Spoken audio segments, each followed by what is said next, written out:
because you got a lot of folks in this state that are still hurting, and I know we could say, well, those folks are getting food stamps or whatever, but people that are, people that have incomes of 20, 30, even 40,000, whatever it may be, I guess if you had to do this beyond belief, I guess maybe you could step back from it and say, well, it's as if it's the only way. We got to do something. We got to do something to change the population growth. I guess that could be acceptable, but in my world, you don't have to do this. You do not have to do this. And so I can't get on board with that at all.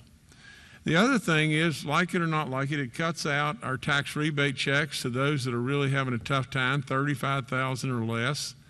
And then on top of all that and everything, it basically does things that I truly don't believe that we should be doing. And that is just what I said a minute ago. Put the burden on somebody for the benefit of somebody else. Now, we can't do that. We do not need to do that. But there's absolutely things in both plans, I'm sure, and both plans have been guided by people that are intelligent and worked hard and sincere about what they're trying to do. And all I would say is just this.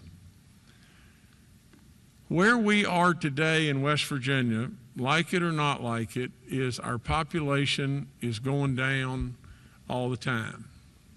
Now, I'm very, very proud about all the things that we've accomplished since I've walked in the door, and I could go on and on and on about that, but really and truly, population still went down. So at the end of the day, we got to do something. We got to really do something. Now, this absolutely, without any question, has the most appeal in every way. My plan, and this part I don't understand, and I really want us to do this in this summit here. I want us to all talk. I'm going to lead off, and then I want us to talk. I want us to absolutely say, this is what I like and this is what I don't like, and absolutely try with all in us to make some level of progress. You see, in my plan, here's what my plan did. And I'll be really quick, I think, with this. But my plan did just this.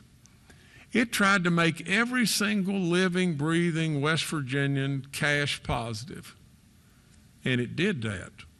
Every single breathing West Virginian stayed cash positive.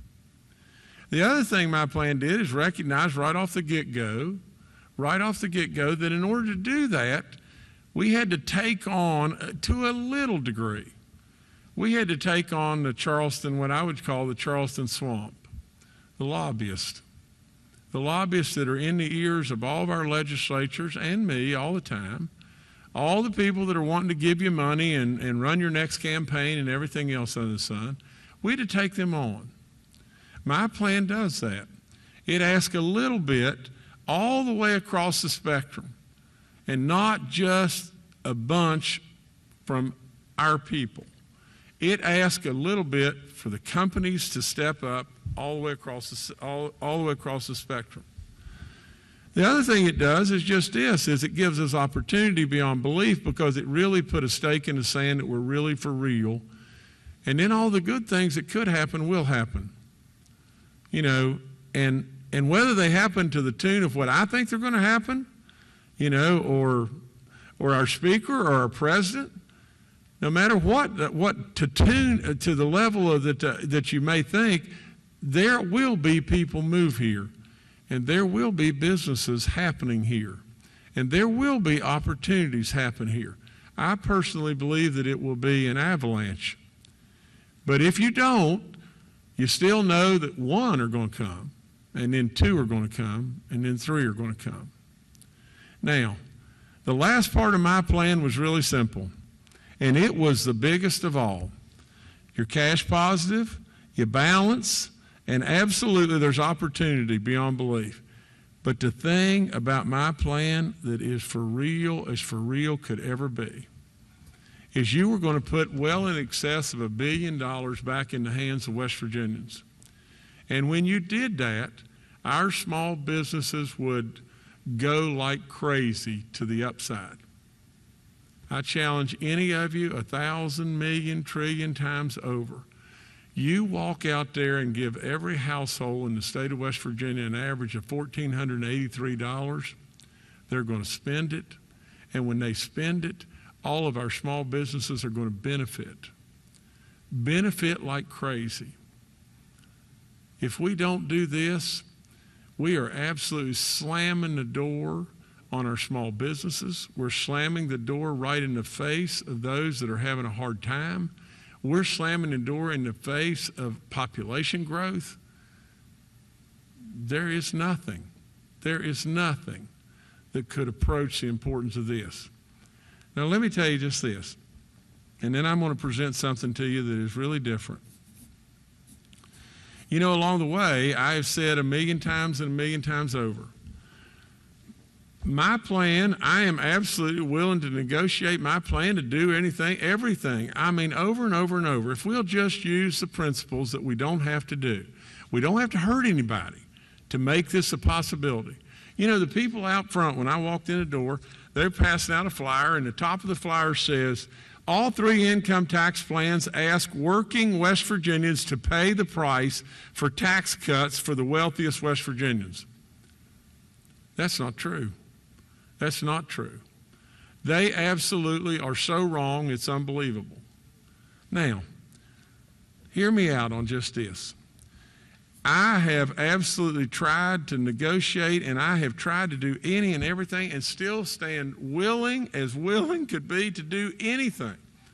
But like it or not like it, I've been in an auction all by myself. I've been sitting over on the sidelines saying, please tell me, and I've been in an auction constantly by myself. And what I mean by that, you show up at an auction, somebody's going to sell a house, and they say they want $100,000 for the house. I say, I'm bidding $100,000. And nobody else bids, and then I say, I'll bid $125,000. And nobody else bids, and I say, I'll bid $150,000. But you see, that's not the way this process should work. But the one thing that I have done is I have negotiated with the people. That's who I've negotiated with. As the town halls have gone on and on, we have negotiated down all kinds of different aspects. I've negotiated with the people. Now, with all that, today I want to put forth a new plan, a plan that I really hope will meet the parameters of the House and the Senate, because this plan is a conglomeration of exactly what they have been telling me and the people have been telling me. Now, it won't take long, but I'll go through this and we'll pass it out. Let's pass it out real quick. Jordan, where are you? Can you do that real quick to everybody?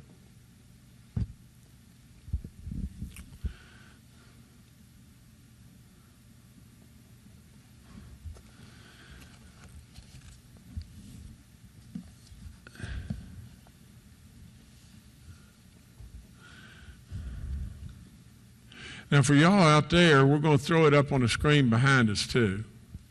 And then we'll just open it up. We'll open it up to anybody that has anything to say about anything, and hopefully we'll start making some progress.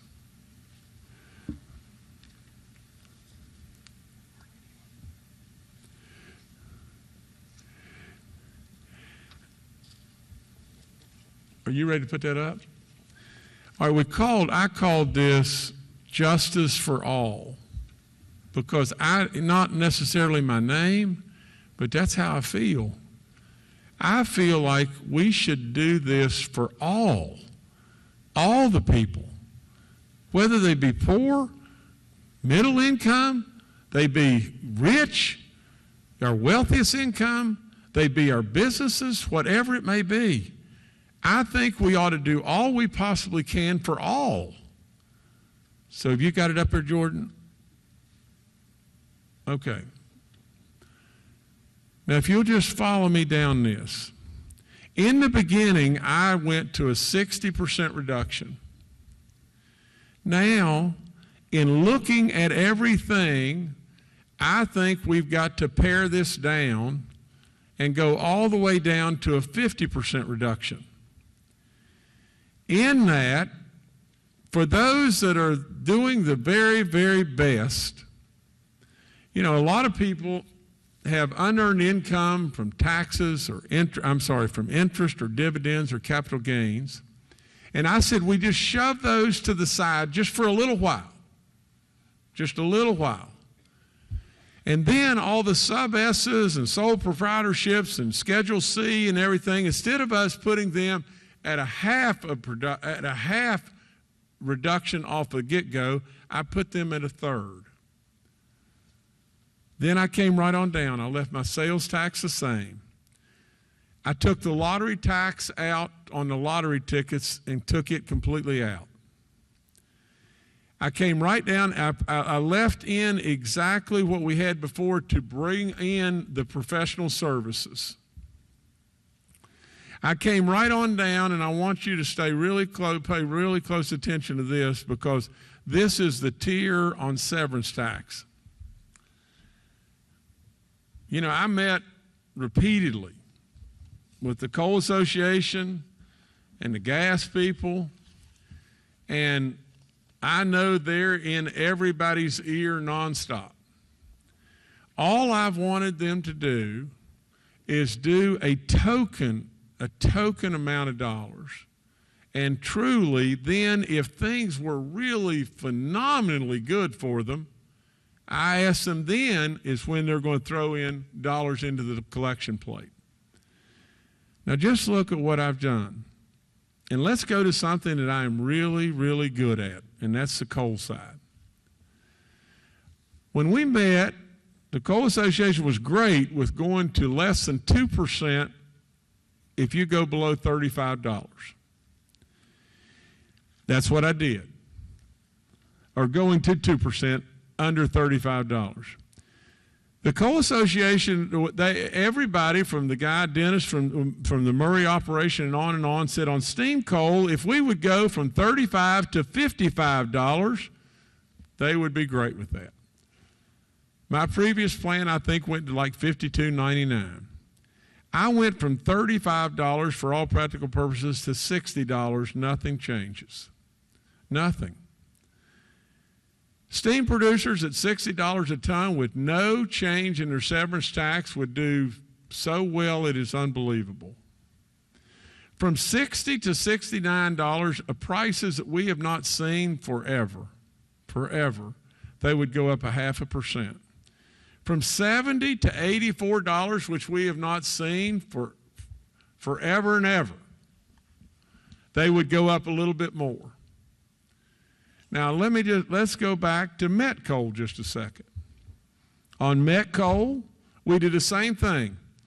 Arch said if we go less than 65, we're at 4%. If we go above 65, from 65 to 90, they would be absolutely all in. From 65 to 90, they would be all in. I just changed it from $65 to $115, $114.99. Nothing changes. Nothing changes. From $115 to $134, they go up 0.5%. Now, I'm going to step right there and I'm going to show you something on this easel, and I want you just to really dial into what I'm saying, just for one second.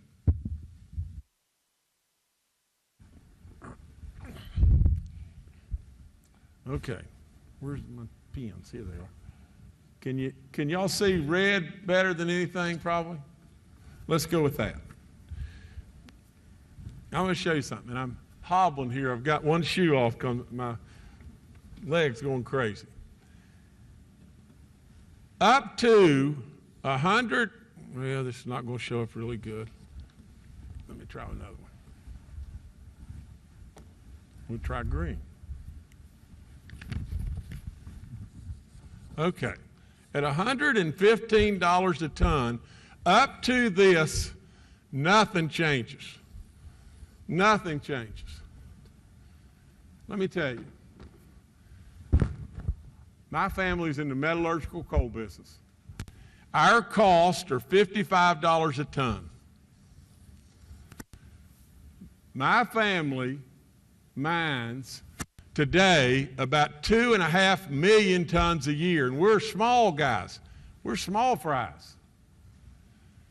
At this price right here, nothing changes. Do you know what my family at this price right here would make on an annual basis? If you'll take that, from that, you come up to $60. $60 a ton profit. Is that right? That's right. $60 a ton times 2.5 million is $150 million a year profit. And nothing changes. Nothing. Nothing changes. Now, when you go above that, and you go from 115 to 135, you go up 0.5%. Now, 0.5% on this, is let me get straight. It's about 70 cents a ton. At $135 a ton, my companies are going to make $80 million. They're going to make $200 million. And this is all they'd have to pay. 70 cents. Now look, that's ridiculous in my part, in my camp. And absolutely, I think our coal people and our gas people will embrace what we do. Because they are part of West Virginia in every way, and I think they need to embrace what we want to do. Now, with that, the gas situation is almost exactly the same. Before, my model said from 80 cents, I think, to $1.20, that's at the wellhead, that nothing basically would change. Now my model says from 80 cents to $3 at the wellhead. Prices we've never even seen. Nothing will change. But if prices were to go off the chart, where our companies, whether they be gas or they be coal or oil or whatever it may be, are bathing in money, they're West Virginia companies, and we need them to just throw a little in the collection plate. Now, from a standpoint, let me go back, because this won't take long. From a standpoint of a consumption tax on the very wealthiest people, and it is so small, it is so minute, it's unbelievable. But if they were to go buy one item, not a kitchen set, one item, that would be a $5,000 item or more, they would pay 3%. 3%. If they buy an item that costs $5,000, it's going to cost them $150. They're the very wealthiest of the wealthiest, and absolutely I don't see how in the world they can't afford that. As far as cigarette taxes and whatever like that, and cigarette and OTP tax, I don't know, wholesale, I don't know, the other tobacco products, we left them exactly the same as the Senate plan. Exactly the same. From the standpoint of the e-cigarettes, we dropped it way down because we were out of kilter. At one time, I think we were at 75 cents or whatever, we dropped it to 20. From the standpoint of the beer, the wine, and the liquor, we marked it off. Nothing. We went to zero. And we went to zero because we had continual people in the town halls that were saying that we were semi-non-competitive right now, and we needed to go to zero. We can. And so we went to zero. Zero. Now, from the standpoint of our soda pop, we went from 5 cents down to 2.4 cents. The soda pop people have not had a raise on taxes for 70 years. We cut it to less than half of what I'd proposed before.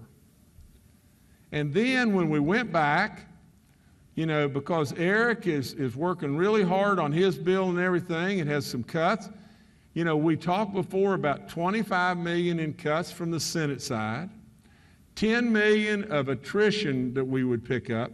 But then we had forgotten one thing that was really important, and that is just this. Is if you put $1 billion into the hands of people, they're going to spend it. And we're going to recoup sales tax from that. And that amounted to $62 million if 80% of the money's spent. And then we assumed growth at $80 million. And we're balanced. So in other words, the long and the short of this plan is just this.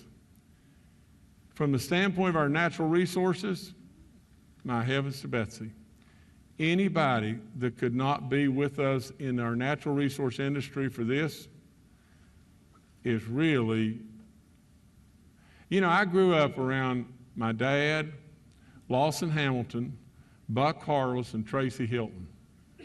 And they were the kings in my world, the four kings. They would be so ashamed of a bunch of out-of-state companies that wouldn't get all on board for this instantaneously. They would be so ashamed because they were all so dedicated to West Virginia, it was unbelievable. They were kings in my life, and they did so much it was unreal. But they loved our state. They loved our state more than good sense. Now, so the long and the short of this whole plan is just this. It does raise sales tax 1.9%, but it gives rebate checks of $52 million. And it assures without any question that every single West Virginian will end up with more money in their pocket than they started. It's not complicated. It's not. It's not complicated. It's absolutely a plan, and now I want to flash up. I want you to go to the third page just for a second. On the third page of this, and y'all ought to be able to see it. I hope you can see it out there. Can they see it out there, Jordan? Okay. No, you can't read the screen. Okay. 2.5. Okay, now, Jordan, that's your deal. Can you make it where they can see it?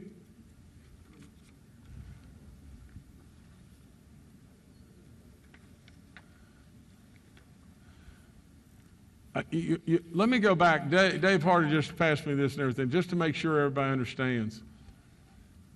We're going to a 50% reduction to all of our individuals, but we're also going to a 33% reduction to our companies, on things, that is a 33% reduction in other items such as business profits. These are our Schedule C people. These are our Sub-S people and all that. Is that not correct? And what my goal is to get rid of the income tax, because these people, and here's my feelings. If you're out of state and you're looking at West Virginia and you're paying 10% income tax or whatever it may be, and you're looking at West Virginia, and today, if we do this today, you're going to probably be somewhere less than 4% or right around 4%. And we are on a pathway to get rid of your income tax here. What are you going to do? Somebody or some people are going to move their companies here. And that's going to give us more and more job opportunity, more and more goodness can happen everywhere. So the bottom line to the whole thing is just this. You go up 1.9% in the sales tax. You don't have anything to do with beer and liquor and wine. You do a little bit on tobacco, almost nothing on soda. You absolutely ask our natural resource people to play, but we have budgeted them in for $36 million, but that is nothing. That is not going to affect them today. That's all growth. That's all growth as to where we think we're going to be tomorrow, because we have seen an uptick in severance. That's growth. That's nothing. That's not tagging them today in any way. The only way that they would get tagged any way at all is the price goes so high that you can't imagine it. You can't absolutely imagine it. So if you go on down and you just move on down through everything, you go down to the offsets where your budget cuts, a little bit of attrition, a little bit of money coming in from the spend of the money that we give to the people and put it back in people's hands, and a little bit of growth, and you're there. Didn't have to hurt anybody. Now, what you can't see, we'll pass out to you later, and I'll just read it to you real quick. The tax changes on all those that are not smokers.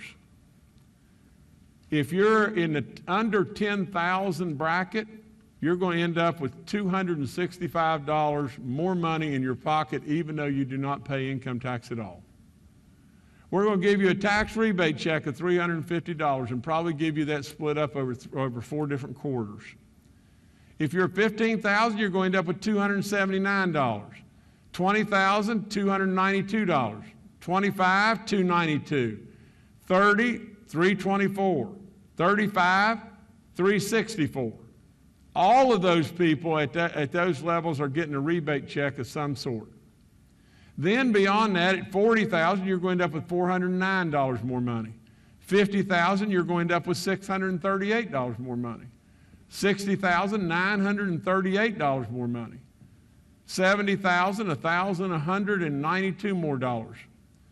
80,000, $1,517 more dollars. 90,000, $1,842, and at 100,000, $2,082 more dollars.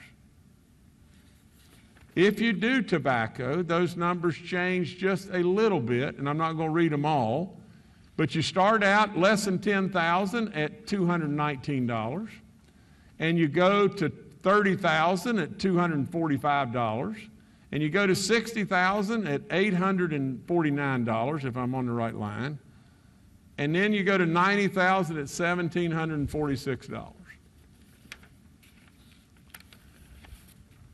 Let me tell you, I hope to goodness that you know that I have changed and changed and changed, and I want us to not miss this so badly, because it is our chance. Now, it makes no sense to me, no sense, that if I was willing to stand here and hand this man $1,500, and he was then having to go out and pay $400 for something, for some tax, whether it be soda pop or whatever it may be, and he's going to end up with $1,100 extra dollars in his pocket. There is no excuse. There is no excuse for us to turn our back and just say, no, we don't want to do that. The reason we don't want to do that is we don't want to raise any tax. That's just not smart. We just do not need to do that. And we don't need to lay all the burden on the people that are having a tough time. I have given you a pathway here to not, all the lobbyists that are all up in arms and everything and hollering about this and that and everything, and the coal people trying to tell you, oh God, this will cause the whole ceiling to fall and we'll die and everything else, which is anything but the truth. I have given you a pathway that is so gentle and it helps every single person. I really, really mean this when I say I know how hard you're working. And I really, really appreciate all that you're doing. Because serving is a tough deal. And I mean that. But I am telling you, honest to goodness, I am begging you. Talk to me. Work with me. And let's some way, somehow, not let this opportunity miss. Now, I know we don't have a lot of time. I know that. But I know this too, that we cannot put this burden right on the backs of some so it'll help others. We can't do that. So anyway, I'll stop right there and let y'all talk, or somebody else talk. Please jump in. And don't sit there today and not say anything. Honest to God, please don't do that to me.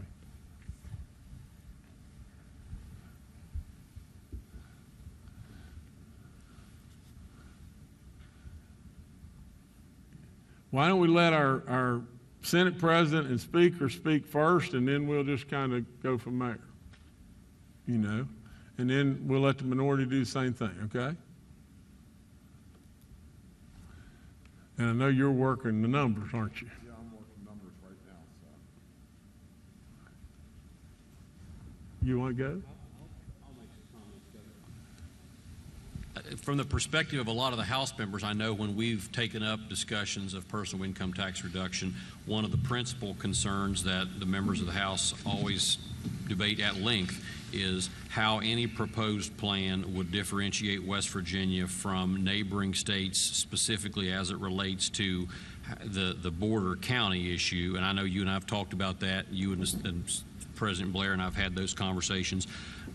Maybe if you could talk for just a minute about how you view this current plan, and what you believe its impact, good or bad, would be on bordering counties, and from that maybe talk about how you've arrived at the increase in growth of 20 million from the last plan to this one. I think that would help the members of the House who are looking at this plan right now. Okay. Let's just take the guy that's at the convenient mart that's right on the border, in a border county. You know, first of all, for all practical purposes, every single thing he's selling in the store, everything, you could go to Walmart in that county and buy cheaper. But he survives today. Let's take the dress shop downtown in a border county. You know, just think, just my whole premise centers around just this. Do you realize that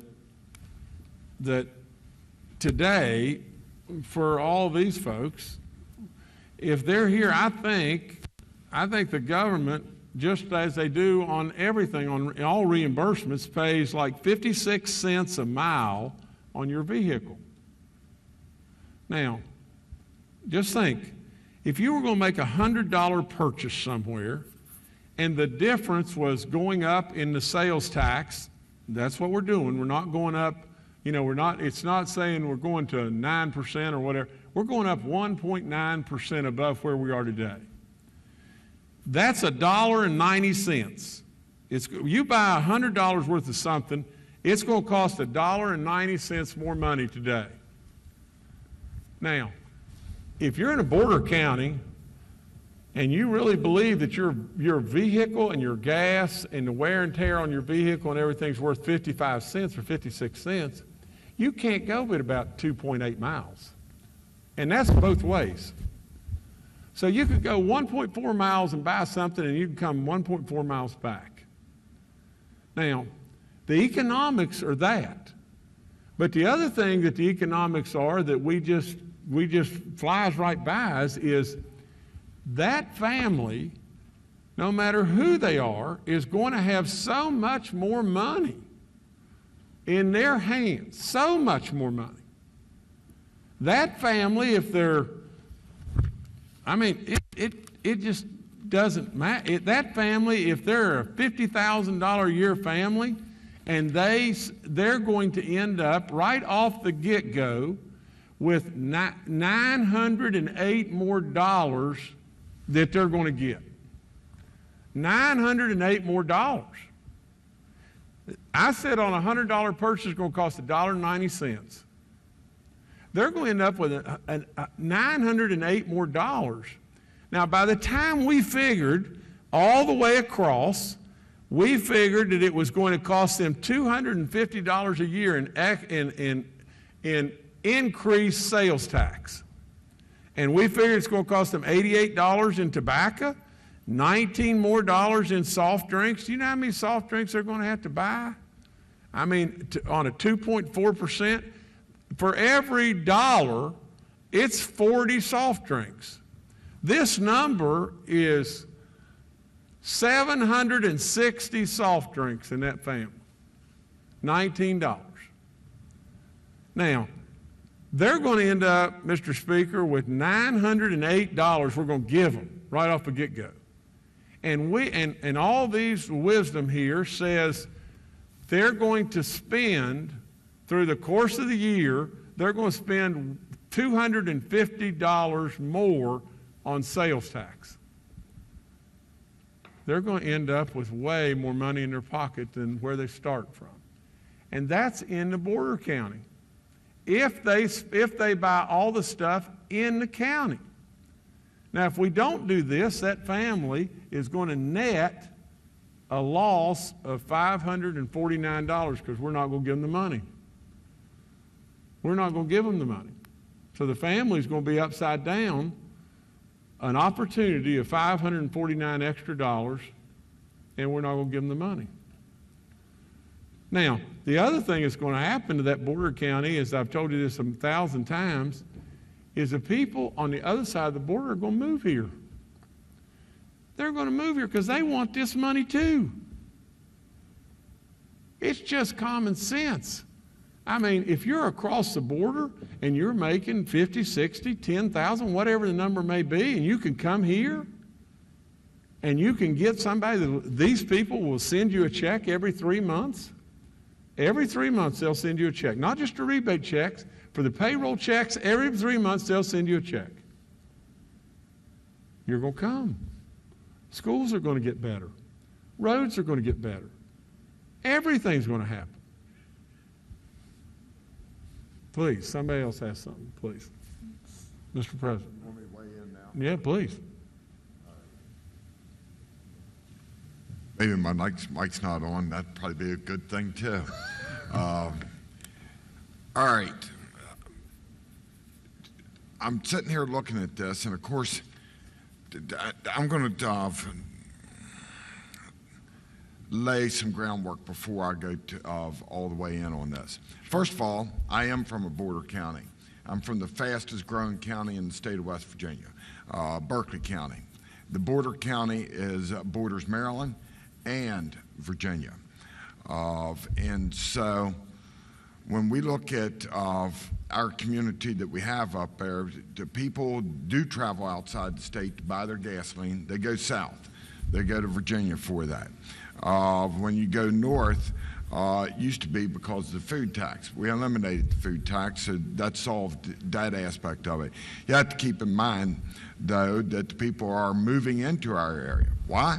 Because the real estate property taxes and the quality of life that come along with it, not being in the urban environment, so to speak, even though it isn't. It's becoming an urban environment. For anybody that's listening right now, when I graduated from high school, I think the population in Berkeley County was in the 40, 45,000 range. We're pushing 120,000 now. What you're talking about doing here, and the governor overheard me as I was speaking to Secretary Hardy here at the beginning of the meeting, the surest way for me to not win my next election is to be able to vote for this and do this. Why? Because I can tell you that if we pull this off and to get rid of the personal income tax in the state of West Virginia over the next couple of years, it has to be done in a relatively short term, there'll be 100,000 people move into the Eastern Panhandle. Berkeley County specifically. And you have to understand the dynamics. And that is, and Chairman Householder will probably agree with me on this, once the people move in, they want to close the door. They do not want anybody else to come in behind them. But that doesn't always relate to the population that has lived there. We'd love to be able to, and that's what we're talking about doing, is taking the problems or I call them, some call them problems back home, but in reality, it's the benefits and overlaying them onto 52, 53 other counties in this state. And it's called growth. The growth that we're talking about here increases the property values. Secretary Hardy and I was sitting here talking earlier about the city of Martinsburg. When I graduated from there in 1977, the town itself was not in too good a shape. Because of the growth, people that moved there took $50,000, $100,000 home, invested into them. Those homes now are worth $250,000, $300,000. That was revitalization. And it was because of the encouragement of growth that, to a greater degree, we didn't have too much to do with that because we were a bedroom community. The problem we had there was that we didn't have the jobs that were associated with it. The GMs, the Corning, the 3M, all of them had left because of death by 1,000 paper cuts, most of it inflicted upon them by the government right here in the state of West Virginia. Now we've unwound that. We've unwound it with the workers' comp reform, getting our pensions straight, running budget 3 years with fiscal restraint on those. And there's a whole host of other things, the tort reforms that we've done. It's a layering effect. And I didn't say that right. Layering effect. That adding all of this, the thing, and comes up to the greater the sum of on that, and it is working now. The average person in West Virginia is making $5,200 and some dollars more than what there was just 6 years ago. That's a big deal, ladies and gentlemen. So we've got things heading in the right direction. I'm with the governor when he talks about wanting to take and make a bold initiative and get rid of this personal income tax in the state of West Virginia. Now, when it comes to the coal severance tax, where the reason it's not in the Senate plan is because we would struggle to have votes for that. Am I right, Chairman Tarr? And so that come out. Now, if you've have you made adjustments on this since this is okay, I wasn't sure because I don't. No, on the gas and the coal, we made incredible adjustments. Okay. Because it's hard for me to digest all this whenever I don't have everything in front of me before that. But if the coal's on board, well, then that's a big point. On the cigarette tax, I didn't go far enough earlier. And that is the people that travel out of the state to go buy their gasoline. And they do. But if you're not paying any income tax, then they're less likely to do that. Because they'll understand the process of that. But let's say that they don't care. Most of the time it's because they're working outside of our state that they're doing that. They're going to Maryland or Virginia for their jobs. So they buy their fuel in Virginia if they work down there as they travel in and out. It's not so much so that people get in their vehicle and just drive there, but if they don't have the job opportunities in our state, which they are growing, our job opportunities are growing, and this is what we're talking about doing here, is creating job opportunities as well. Am I correct, Governor? Absolutely. Absolutely. Then what happens is you keep them home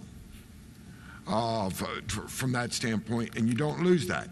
Now, I used to be the GovOrg chairman, and I sat on the Municipal Home Rule Board because I'm getting ready to talk about the sales tax increase. And I was concerned, border county, north and south of me, and would people get ready and go across state lines to pay that tax or to save money on that tax? I quickly found out that didn't change people's buying habits, because when you looked at the city of Martinsburg and any other of the cities throughout the state, they didn't go. Businesses didn't move outside. People didn't pay any attention. I defy anybody in here to show me one time that you paid any attention to your sales tax that you're paying on your receipt. And it's not because we're all sitting in here wealthy, or because we're not. It's the fact of the matter is that nobody pays any attention to that, and they don't pay it when we travel, or pay any attention to it when we travel. This is one of the things that makes this plan work, and is the fact that you pick up people traveling to this state, and what's the percentage of tourism increase that we've had over the last 4 years in this state? It's unbelievable. I don't know. I mean, I'd have to have Chelsea here. Significant numbers, though. It's really big. Okay.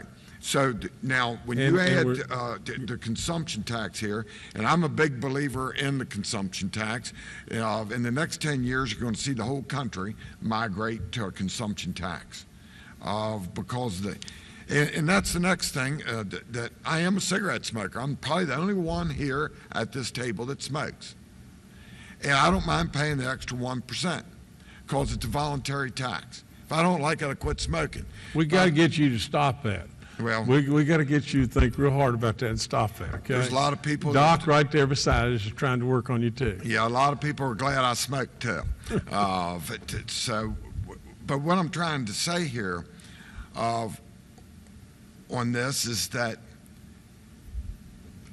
one really doesn't make any difference either from that perspective. Look, if smoking, raising the price on it deters smoking, and I believe to a certain degree it does, or they find other ways of getting to it, whether it's a black market or buying the tubes and packing their own cigarettes, and there's a whole economy out here for that.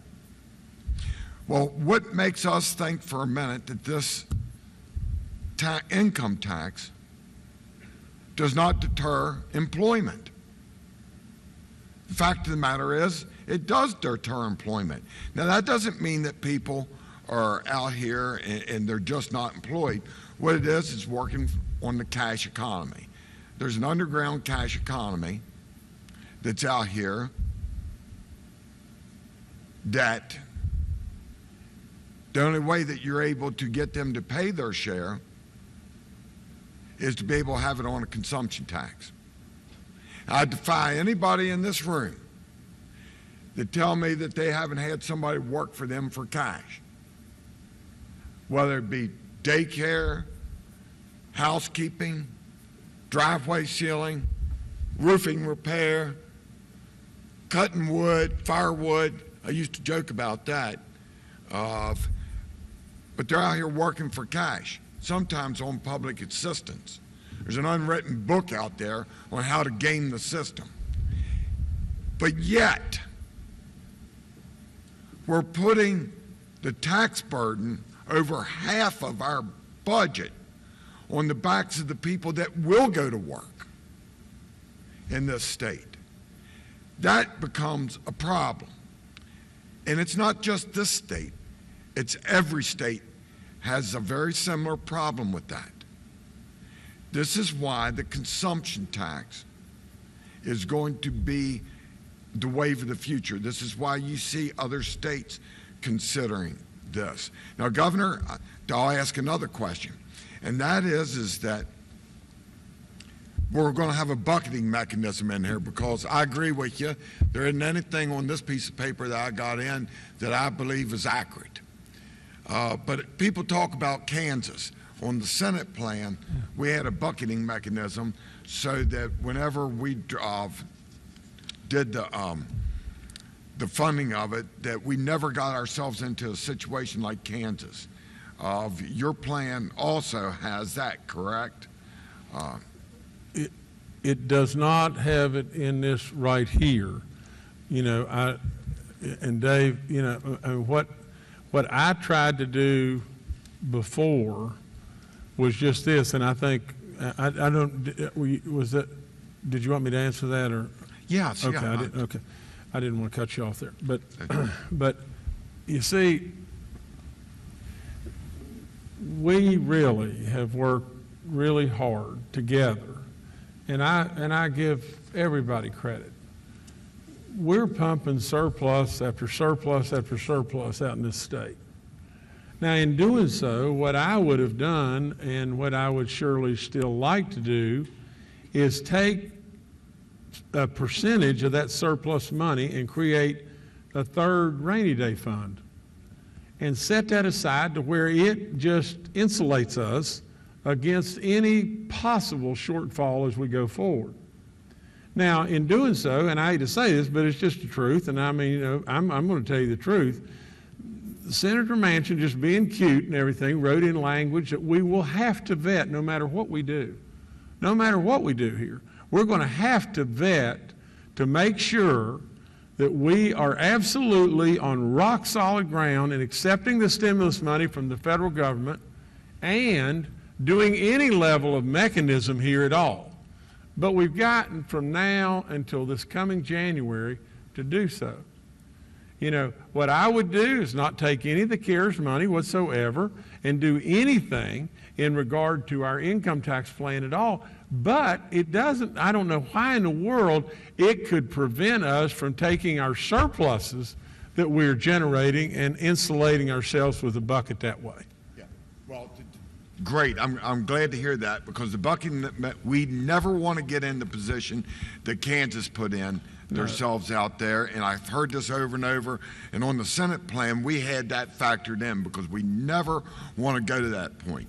Now, you got to factor other things in with this, and that is that we're getting ready to deploy high-speed fiber broadband throughout this state. Right. That increases property sellability and all the services that go around with that. But it also increases the real estate property taxes associated with it. And you can see throughout this state during the COVID pandemic that people were coming into this place, and if they had broadband, they were buying up the property, sight unseen in a lot of cases, for the listed price. And that was throughout this state. This wasn't in the Eastern Panhandle that I'm talking about. That's throughout this state. This is what you're talking about when you're trying to do this. You're trying to jump on that point in time and be able to keep that momentum still there. Correct? Absolutely. Absolutely. Well, with the bucketing mechanism and going about this. Now, again, there's a difference here on being able to get the votes, though, for us. The speaker and myself, we work for our members on being able to do this. And this is where the problem is.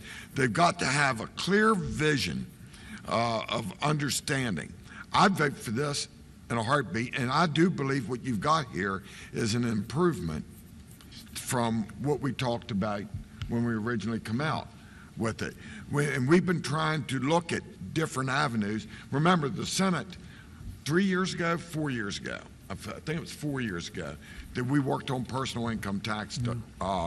And there was all the people coming out and, for lack of a better term, raising hell with us because we're doing this and we're doing that. But we realized that we needed to do something on that. But that window of opportunity evaporated before our eyes. So it's back before us again here today. I'm telling you that from my vision, the consumption tax is not an issue on this. Consumption tax on luxury items is not an issue. The severance taxes, if you've got this worked out, that takes and brings more votes in, at least on the Senate side. Do you believe that I'm correct, gentlemen? First time I'm seeing it, maybe possible. It's moving in the right direction. Yeah, and if it's coming off of what it was before, I have no idea on that. And I'm all in favor of a tiered mechanism, and I told my side of that, even if they kept the numbers where the prices are today and there was no tax increase at all on them for what the current rates are.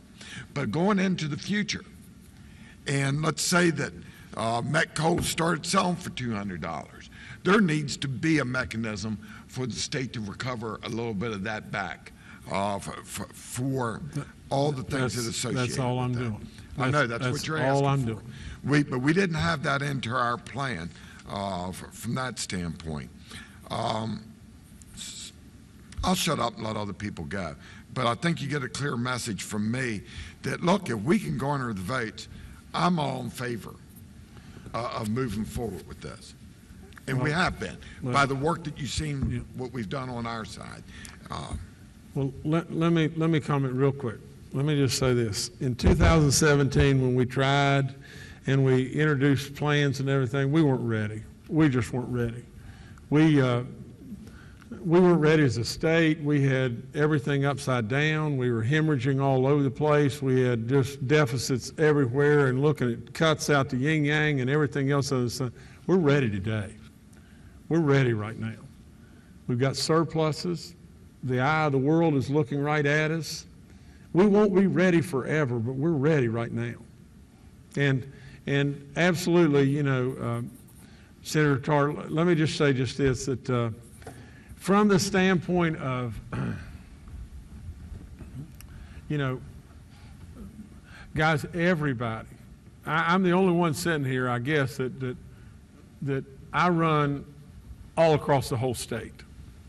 And I understand wholeheartedly that, that we've got to tend to caucuses and we've got to do all of our stuff. And I get every bit of that. And I'm very respectful of all that. From the standpoint, and you've got to know this, from the standpoint of the coal side, to give you a perfect example, Dennis, and I don't know Dennis's last name was Murray, but he sat there and he said, if you'd go, he leaned over as they were leaving the last time and put his hand on me and said, Governor, you don't know how close you are. If we can go to $55, we're there. I went to 60. All in the world that I'm saying to those companies is just this. And let me do some math real quick, but think about it. What if coal went to $300 a ton? What if coal went to $300 a ton? In the state of West Virginia today, our total severance, last year or whatever or projected, a month or two ago on coal was how much, Mark? Right now, coal's about $150 million. $150 million. Total. Every bit of it. Now just think with me just a second. And that's why the tiering is so important.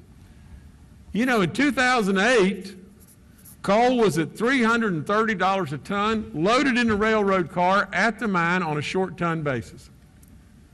Please listen to me and listen really close. We mine, yeah, you can hand those out, Jordan. Yeah. But we mine in West Virginia at that time well in excess of 100,000 tons, 100 million tons, but let's just make it today, how much coal are we mining in West Virginia? Right now, about 70 million tons. 70 million tons today. Please stay with me. I want you really to dial in. If coal were to go to $300 on the met market, the amount of metallurgical coal we would mine in West Virginia would probably approach 35 million tons. We would still be mining 45 or 50 million tons of steam coal and still be way, way, way under where we had been in years past.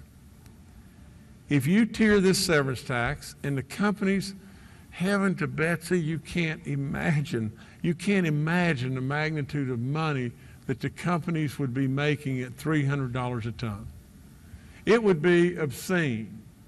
It would be so hoggish, it would be off the chart, but it would be obscene the amount of money that the coal company would make at $300 a ton. Just think about it. With thin seam at 1% and 2% and everything, on my tiering, it would raise the thin seam along, and it would raise the people that are paying 5%, they would end up at that kind of level at 7%. But all of it combined together would raise an average severance tax probably of somewhere around 3.25%. Now just stay with it and think about the number. Think about the number. It would be an extra $10 a ton that the state would get on 35 million tons. It would be $350 million if we were tiered for this windfall. $350 million that we just blow. He said today all the coal together is $150 million. That's what the tiering does. And these companies would be bathing in money. They would be making so much money. Can't miss it. I'm telling you, just can't miss it. Okay, somebody else. Governor. So I think that there's some things we strongly agree on, or we wouldn't be sitting here, I think, at the table all together. That, first of all, I do believe that at this time in West Virginia's history, it's probably the most opportune time we'll ever have to do a thing this big that can affect population movement into this state. So the other 9 states that do not have a personal income tax have doubled the rate of population growth for the rest of the country. Yep. And there's a high correlation to that tax policy relative to people, the way they move. With regards to consumption tax, you know, there's a lot of misinformation out there. You guys have both held up this sheet people were handing in, and I agree with you there too. Is that it's either misinformation because they've either not really understood the bills as they read them, or it's just an intentional misleading of the general public to try to oppose the bill. And that's kind of a sad thing to be seeing relative to something this big.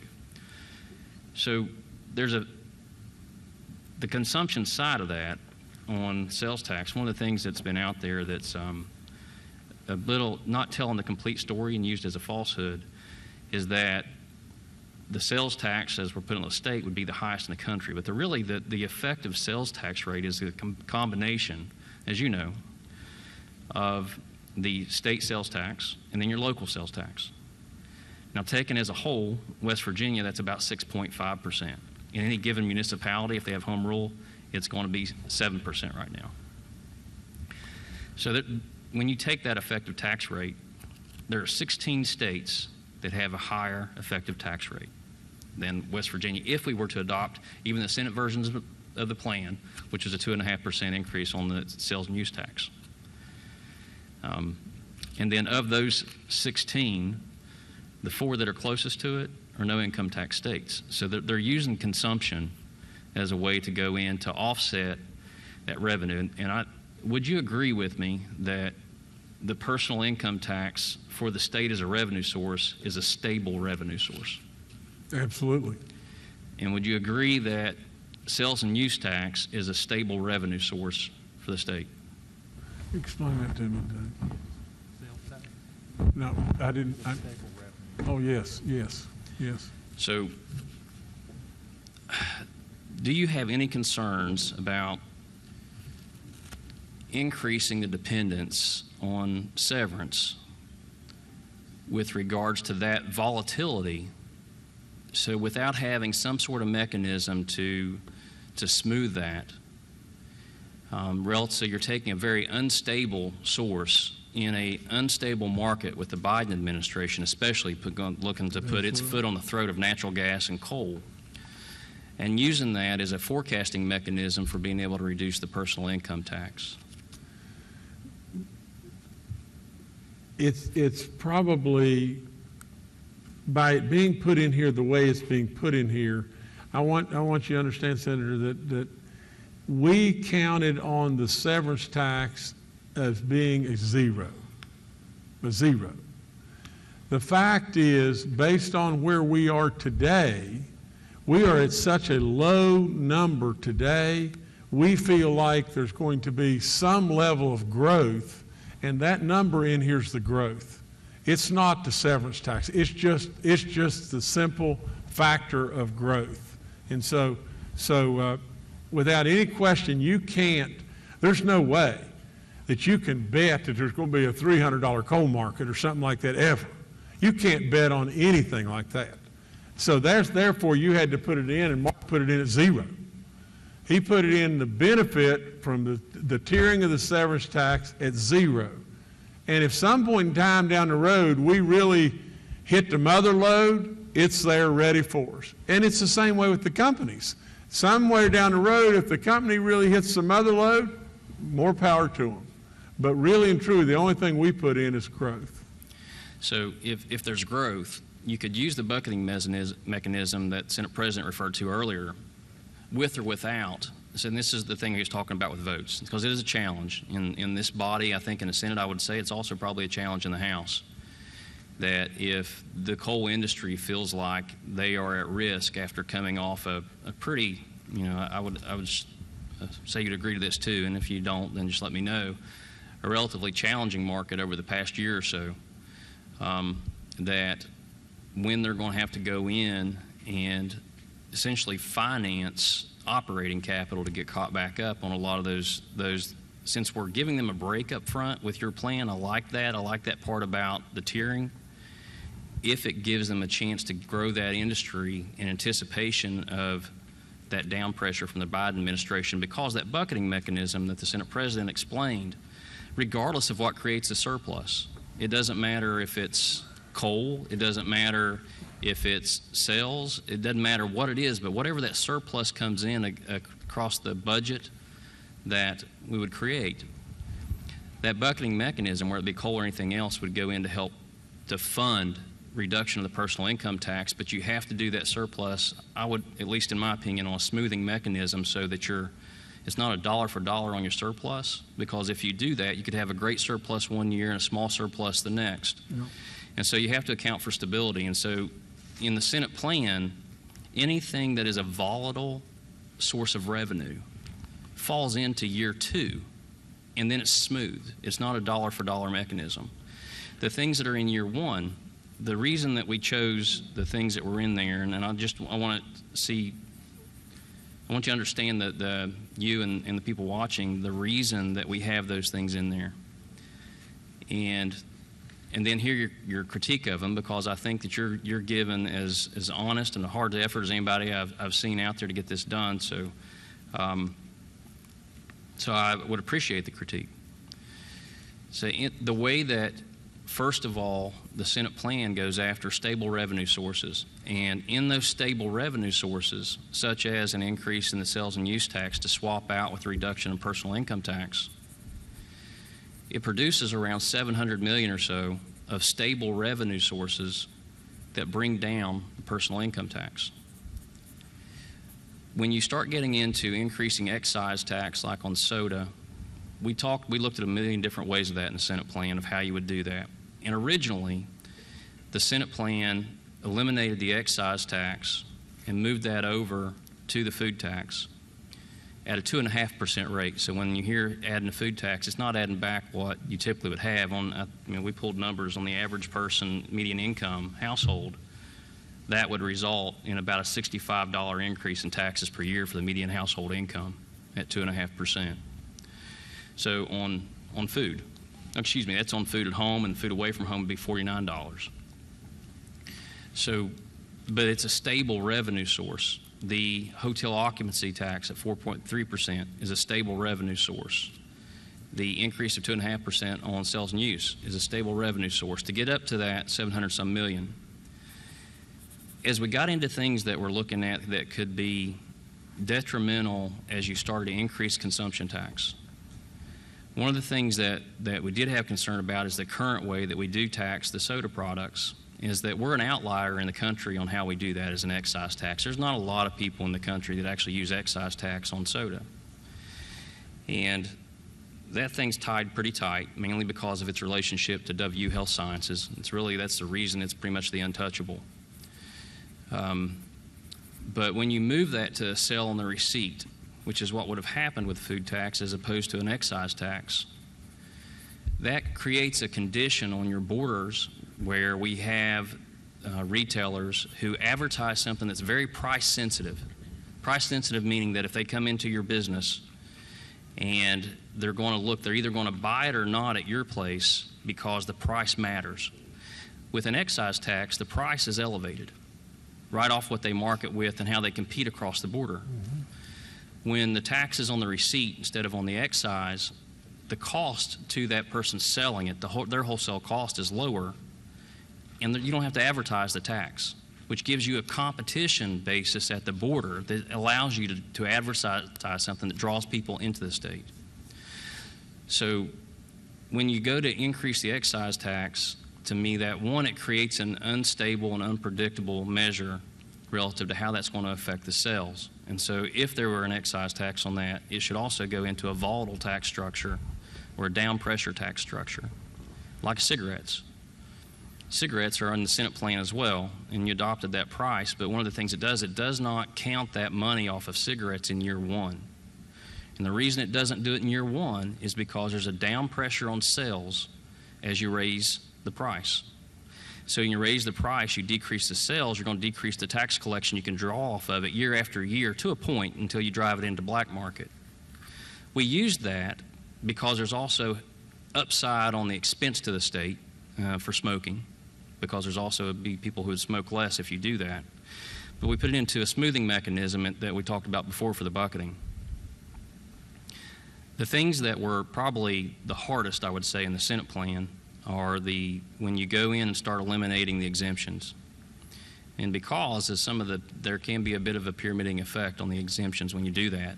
But we put in a mechanism within that SAFER plan that as soon as a personal income tax is eliminated, you go back and you start eliminating the taxes you used to eliminate the personal income tax, and the most adverse ones first. So I guess it's a long way to get to. There is concern within the Senate of using volatile and less predictable taxes to offset a reduction in a very stable revenue source. So how would you critique that? Well,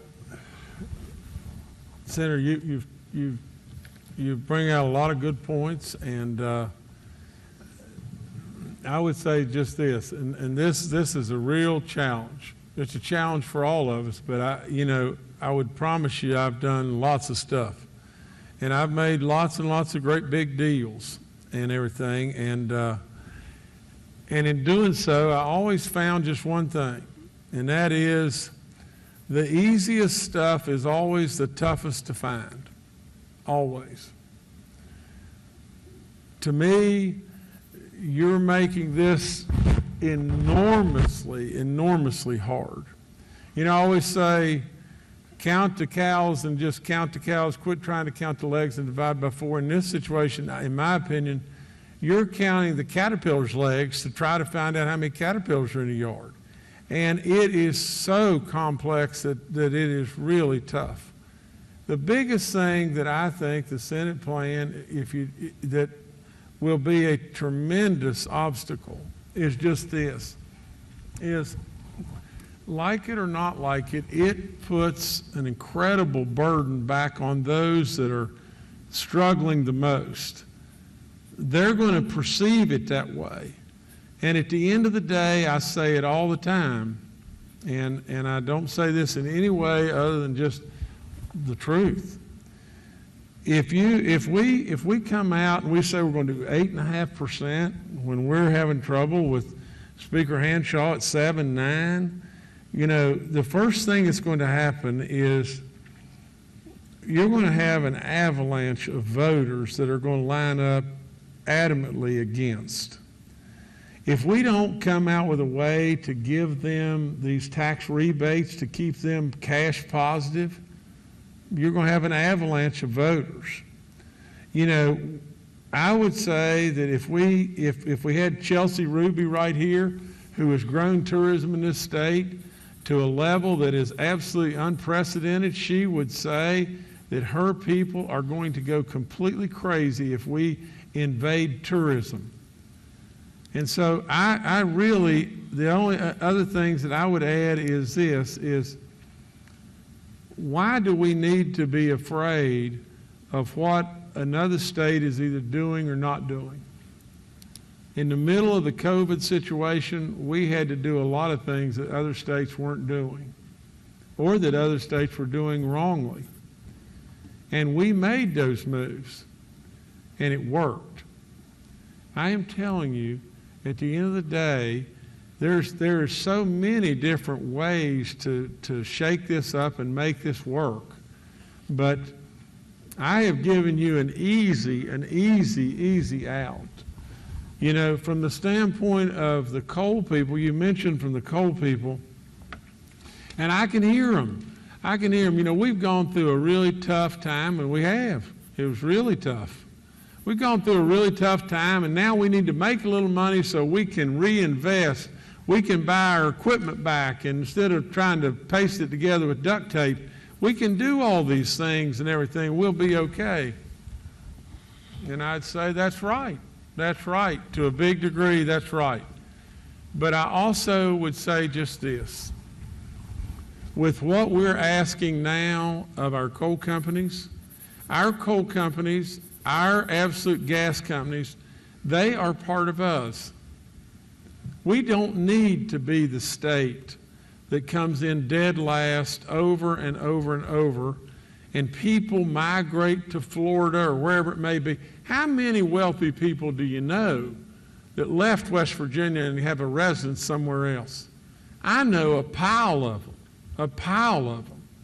And on top of that, we don't need to be the state that our timber was all cut a century ago and people from out of state took our money and left. Or we don't need to be a state where our gas companies hit the mother lode or our coal companies hit the mother lode and take our money and leave us. We don't need to be that state. So with all that, I would say just please seriously consider every aspect, because along the way I have now greatly diminished the exposure on the coal and the gas. The soda tax is next to nothing. You know, from the standpoint of beer, wine, and liquor, took it completely away. I have kept everybody with money in their pockets. You can't argue that. There's no way you'll be able to argue that.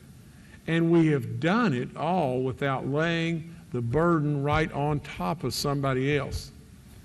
You know, look, I'm really selfish about this, and I know we have our minority here, and I want them to speak. But I am really, really selfish about this. I truly do believe that our majority has done this state good in many ways. And literally, I would just tell you, just straight up as you can be, as we move forward with this, if we lay this on the backs of anybody, it is going to be a tsunami, and we're not going to like the tsunami. So if we could just hear from our, yes, sir, I'm sorry, Eric. Well, thank you, Governor. As always, I'm willing to listen. I think it's important in any debate. I just want those who are listening in today, you know, I'm trying to give you, Governor, I'm trying to give you the easiest way out, and I believe the easiest way out is the proposal that obviously the House has already passed. I mean, we've passed a bipartisan plan that has over 65% favorability rating with the general public. And the reason why, because it gives tax relief from any source of income, tax relief to everybody. The House's plan stimulates growth, and it does that by attracting high wage earners, and it also addresses the growth and rate of spending of government. The plan that I see before us today, once again, hampers growth, and I want to draw everybody to an analogy. It's like drawing water from one side of a lake and then dumping it back in the other side of the lake. It doesn't do anything. It reminds me of the saying, "A fool and his money are soon parted." But let me give you some feedback, and I want to do this in a helpful way. The plan that I see before us today still penalizes small businesses and those who have farm income. I mean, small businesses are the lifeblood, you know, of our industry here in West Virginia. I believe the plan still puts us at a competitive disadvantage with all of our neighboring states. And also the plan still burdens those who make the least amount of income. And how do I know that? Because we have to offer rebates. So if we have to offer rebates, we're still hurting those who make the least amount of income. The House right now has a common sense approach. It's a moderate approach that doesn't wreck the West Virginia economy. And it burdens no one. Yes, it may take 12 years, but I think it's a more common sense approach. It doesn't shift any taxes. It doesn't increase any taxes, but I'm trying to give you the easiest way out. But I wanted to give you feedback, Governor, and I appreciate your time. I appreciate you, sir. And the only thing is we adamantly agree on just one thing, and that is just this is, I cannot fathom that if you put money in every one of our hands right here, and you put $1,000 in every one of our hands, that we wouldn't go out tomorrow and spend more money in the state of West Virginia than we spend today. There is no way on earth that I can make any level of sense to that whatsoever. And if you really think that you're not going to lay on the poor, Secretary Hardy, here's exactly his exact comments about the House plan. Does not eliminate the income tax until projected 2033. Requires a substantial and growing annual budget cut. Makes no attempt to replace any of the lost revenue relies solely on budget cuts for 12 straight years. The budget cuts will be in excess, by this man right here, Mark Mukow, the budget cut will be in excess of $3 billion by the end of the plan, over 1/3 of the 2033 budget. We won't even have a state.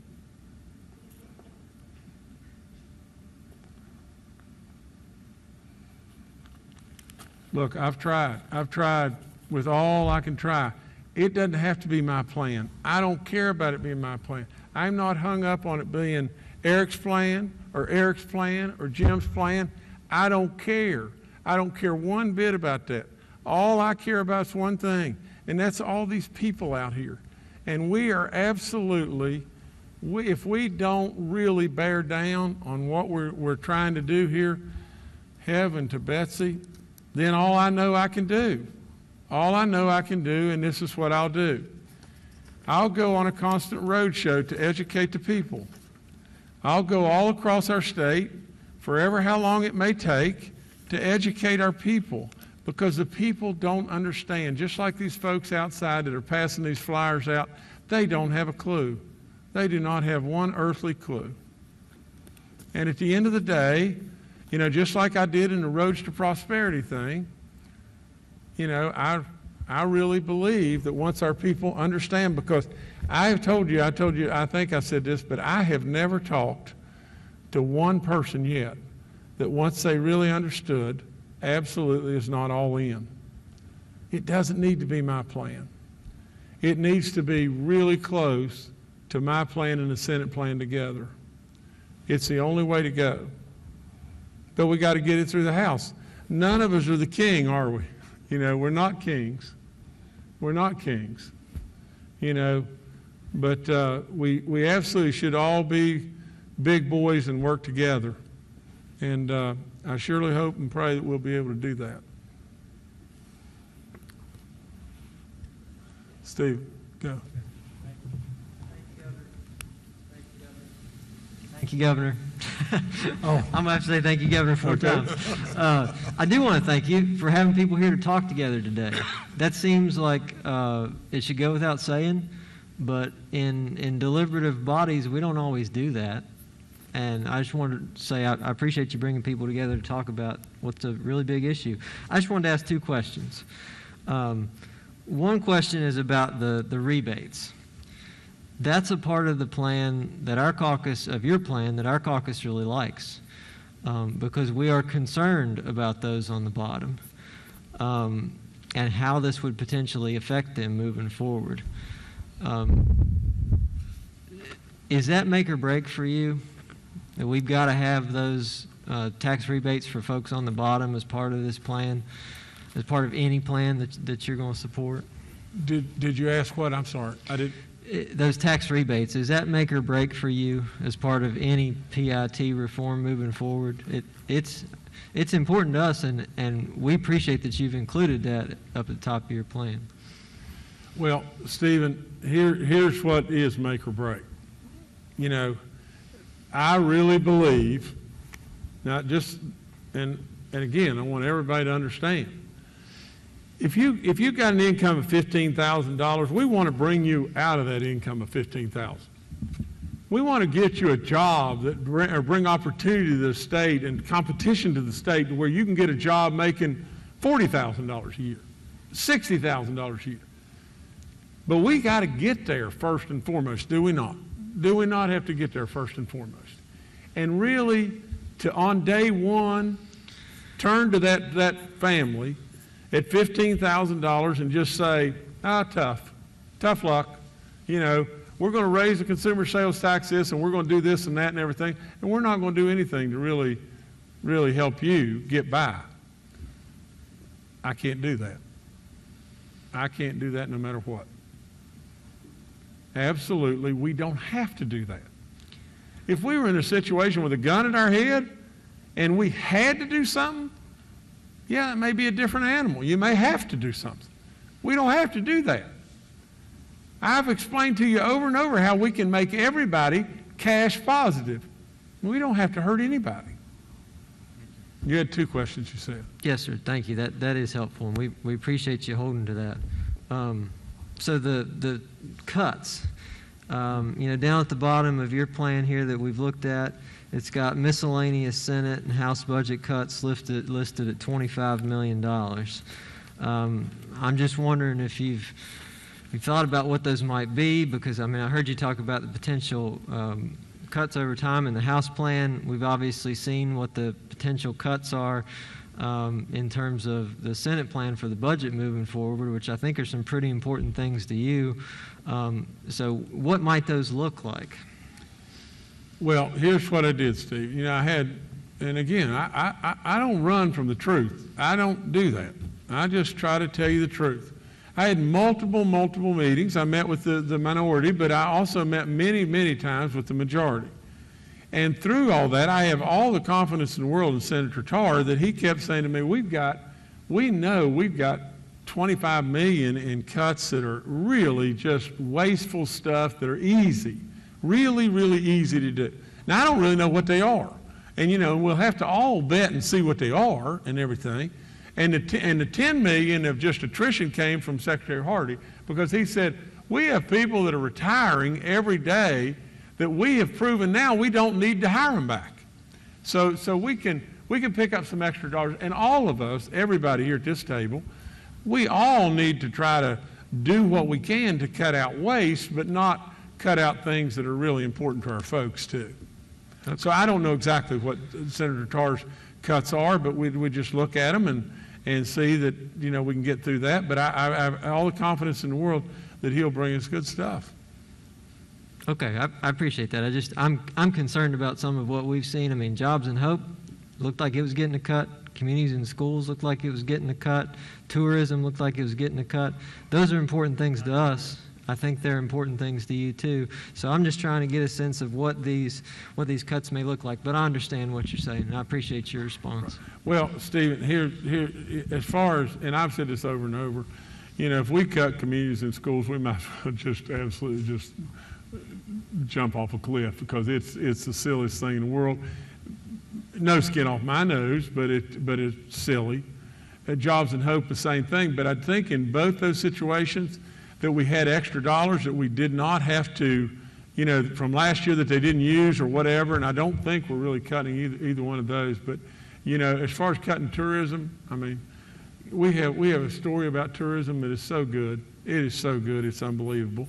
But the thing I guess, Senator Tarr and I disagree on is, and I want to be open-minded. I want to hear it and listen but is the cuts to WVU and Marshall. Those are engines that are our economic engines within our state, and there may be dollars that they don't need and whatever like that, or maybe they would agree with and everything, but just to cut them, that's pretty tough. Governor, with all due respect, let's clear that one up for a minute. Okay, do please. And there's significant resources coming in this year because of COVID.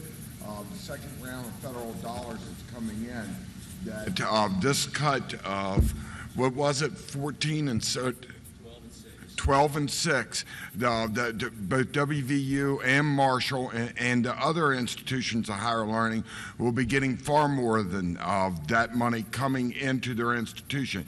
That allowed for that opportunity in this fiscal year to be able to do that. Is it a one-time cut?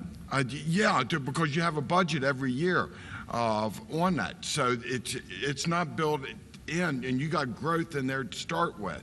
As you factored in.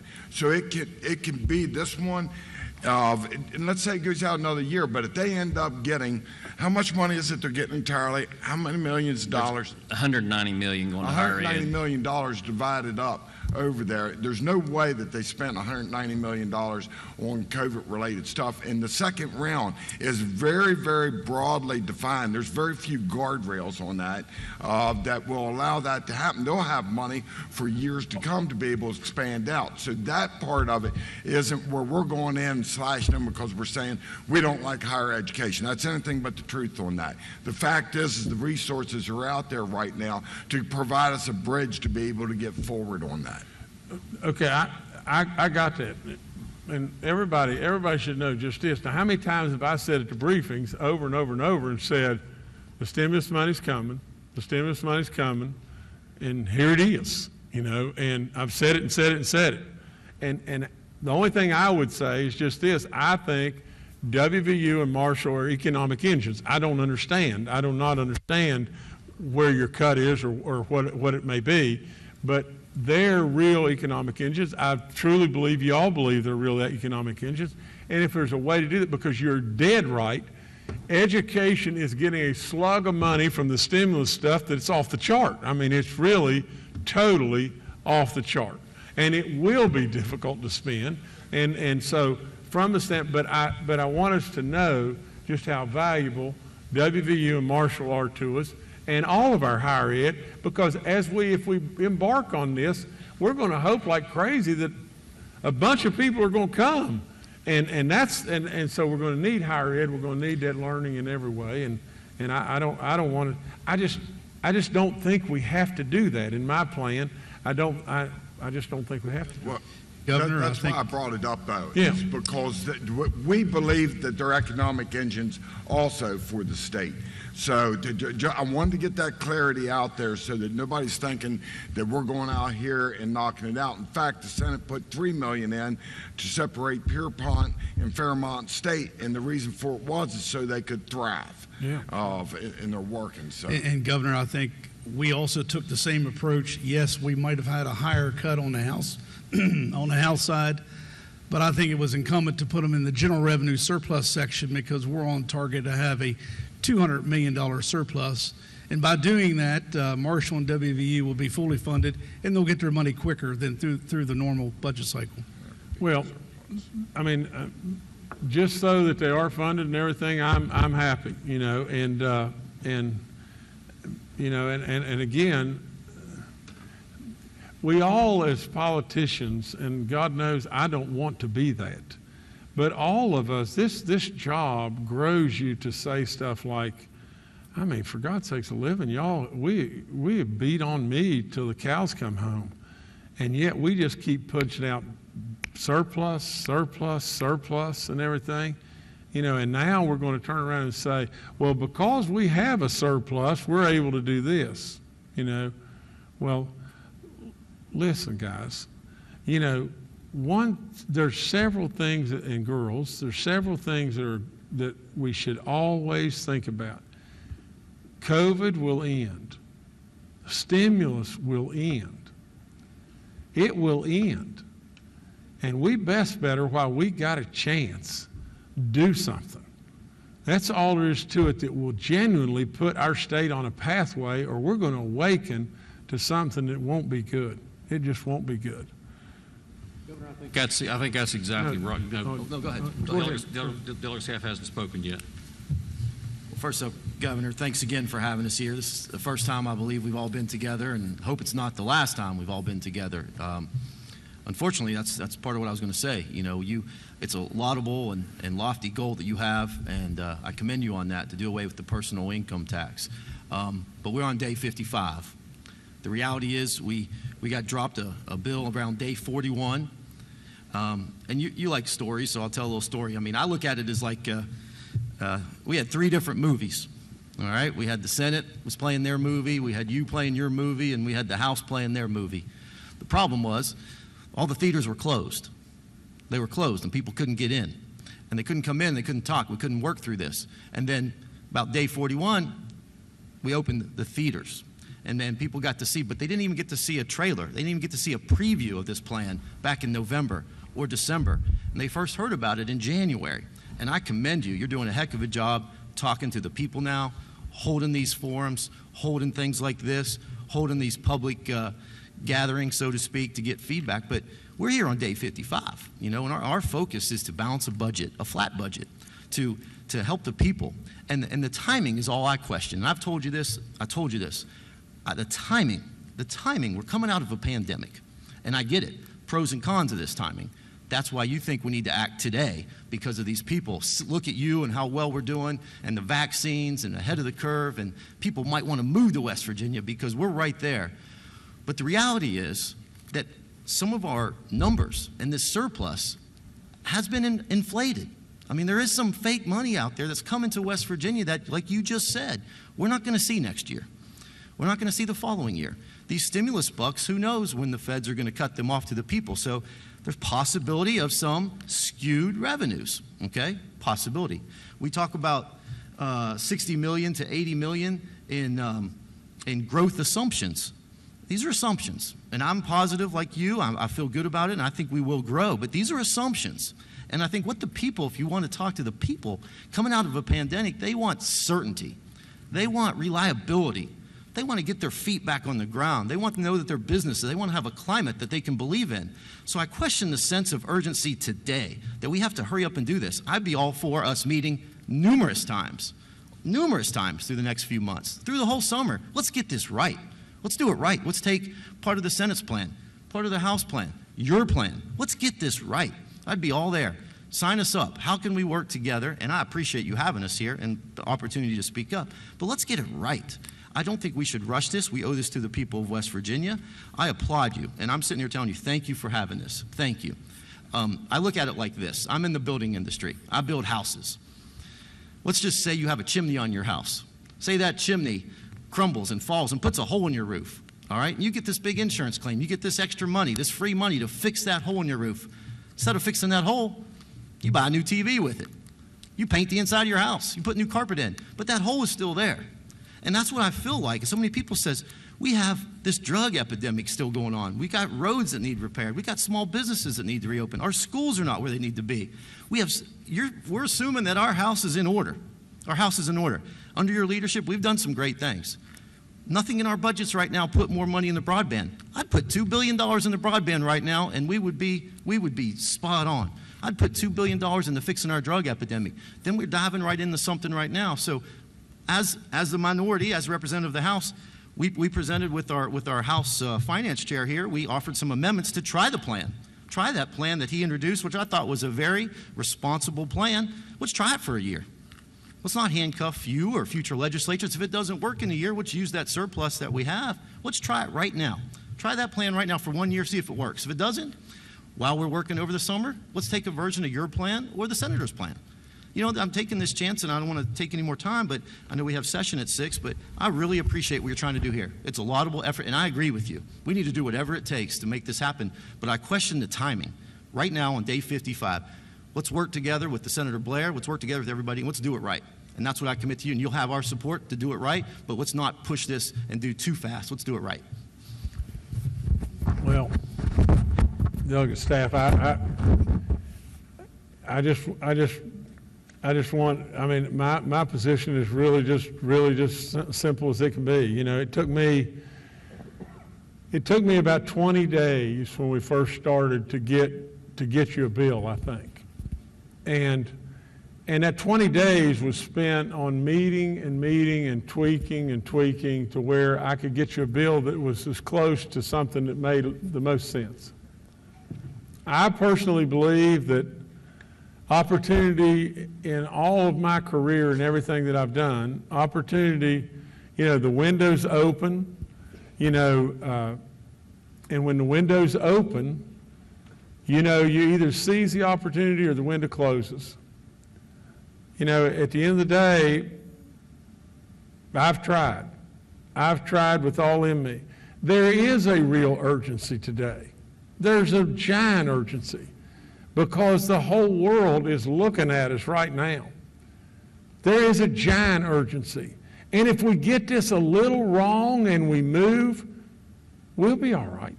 We'll be fine.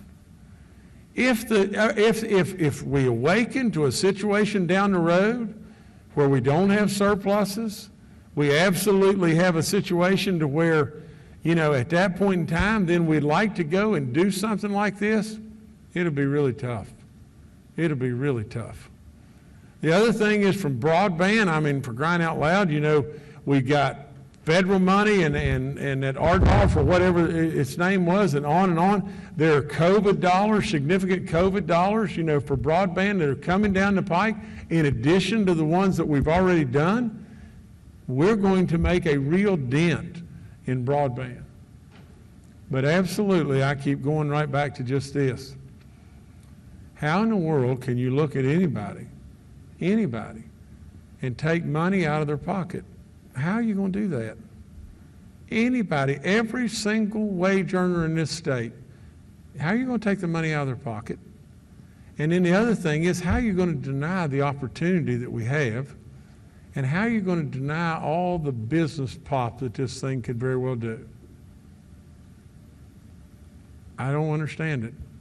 I really don't understand it. But I have really, really, really tried. And I know we've only got 5 days left, and we can talk about this for 500 years. But it takes a lot of effort from everybody. I have given you every single thing in my soul to try to get us across the finish line. At the end of the day, if we don't get across the finish line, it'll save me a lot of money. And so the long and the short of it is, I know what it would mean to our people. And I know what it would mean to our businesses. But Roger, you were going to say one other thing, sir. I'm sorry. I was going to, Bill Scaff and I are somewhat aligned in our thinking about the importance of the plan. Governor, I think you and I have had a lot of meetings about this. You and Senate President Blair and I have met several times, and Chairman Householder's been there, Chairman Tarr's been there. I know that the goal here is we got to get more people moving to West Virginia. We know we have to do that. We know it's got to be our objective, and I think this is a component of that plan. I think it is. You've convinced me during the course of this process that this can be a tool that we can use to recruit people to West Virginia, that making our state one of the states that does not have an income tax is a goal we ought to be pursuing. And it took me a while to get there, but I now agree with that approach. We need to do that. It's a component of an overall strategy. We've talked here this afternoon about putting more resources in broadband, putting more resources in higher education. I think everybody here, at least around this table today, has committed to doing all those things. I think we all want to do that. I think we're getting a budget out of here this week that will do those things, that'll be in line with your budget, Governor, that keeps higher education as our driver, that keeps the commitment that we've all collectively made to put more money and more resources in broadband. But this has got to be a part of it. It's got to be a part of our strategy to get people to move to West Virginia. It's got to be done in a way that that lets our small businesses take advantage of what you're talking about, which is greater infusion of capital flowing out of people's pockets into the retail merchants that we have out here in small businesses that hire our citizens and grow our economy. And I think between these three plans, there's a path here to get this done. On behalf of the members of the House, I want to thank you for your diligence on this. You've been on this doggedly for this entire session. We're still on it with you. We're still right there with you in terms of getting it done. I know our Senate colleagues are still right there in terms of getting it done, and we'll keep working on coming up with a plan to get it done. I think it's a laudable approach and one that we've got to get done. On behalf of the House, we thank you for your leadership in this area. Well, go ahead, sir. Yeah, I want to thank you. You recognize the opportunity to change the state of West Virginia. You're trying to move it forward. And, you know, too many times in the past, we've squandered opportunities. This is an opportunity right now that we shouldn't waste away for the people of the state of West Virginia. And whether they're unemployed or whether they're drug addicts, whatever it may be. You know, job opportunities solve a lot of problems. And it makes it so that you got a viable tax base so that you can have the roads and that you can have the prosperity that many other states do have, because they have drug problems also. Governor, you've seen a window of opportunity to step forward and say we need to do something about it and do something about it now. I'm not too bothered about waiting, okay? Dragging this on forever doesn't get the job done. Now, are we prepared to do this today? No. But maybe tomorrow, the sooner the better. I don't want to waste the time. And I think I'm the longest serving legislator sitting up here at this table.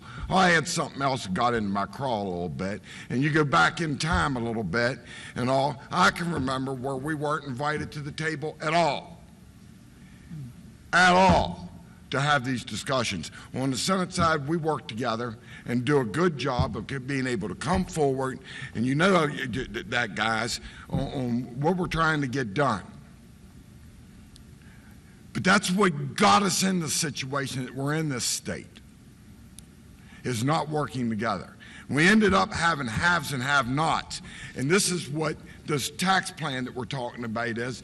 The haves don't want to sacrifice just a little bit so that the have-nots, and then the have-nots are the working people of West Virginia, specifically the working poor, where we're trying to bring them up in this state and make it so that other people will move here as well. That's how the prosperity. Again, I applaud you, because what you're attempting to do will get the job done if we have the intestinal fortitude, the perseverance to be able to go forward and do this.